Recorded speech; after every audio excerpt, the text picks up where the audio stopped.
Early in my career, I got a phone call that said, we're trying to figure out when ocean freighters come over and they have water as ballast in the ships and they have to actually discharge it before they go into the Oregon ports. We need to know how far offshore they should do that. You know, you're the physical oceanographer, can you suggest how far that should be? And I told them it should be at least 50 miles and out past the 200-meter depth contour. And then literally a week later, I read the law that came out of the Oregon legislature with those numbers in there and go, wow, that is really cool.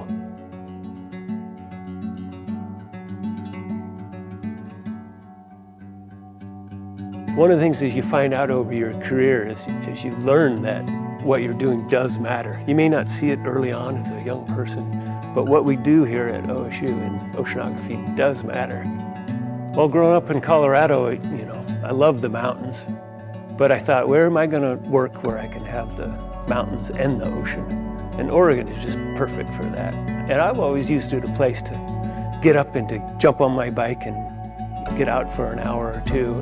Maybe in that sense, it's like being out on the ocean where it's this big, wide expanse, and you feel a little bit small at times. I'm a physicist, so I'm interested in how the wind and the sun and the tides and the currents and everything moves the water in the ocean.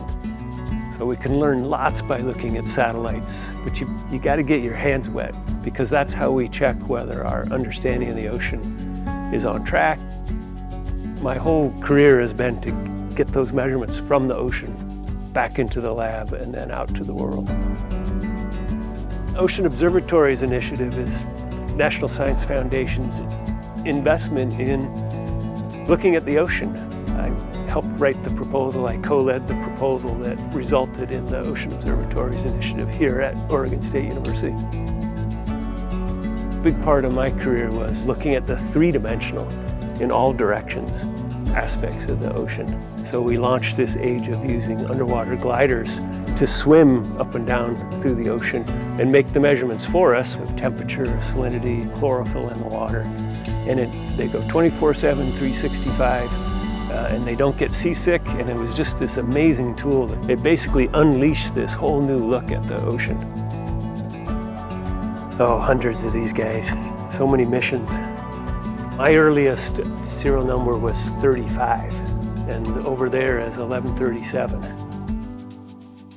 My first seagoing expedition as chief scientist, which is this big deal for a 30-year-old or so to be in charge of a big research vessel. One of my mentors, Bob Smith, was on board, and the captain called us up, and he turned to Bob and he said, "Do you think this young guy can do this?" And Bob said, "Absolutely, he'll do fine." That's been my goal, my strategy, to empower people and let them run with it. Anybody you talk to loves the ocean. They look out, they see the big blue expanse, it connects with their hearts. And so they turn to us for that understanding about how it all works. We need that to inform how we're going to go into the future. We're not going to stop. We're going to keep figuring out, and we're going to keep our hand on the pulse of the ocean.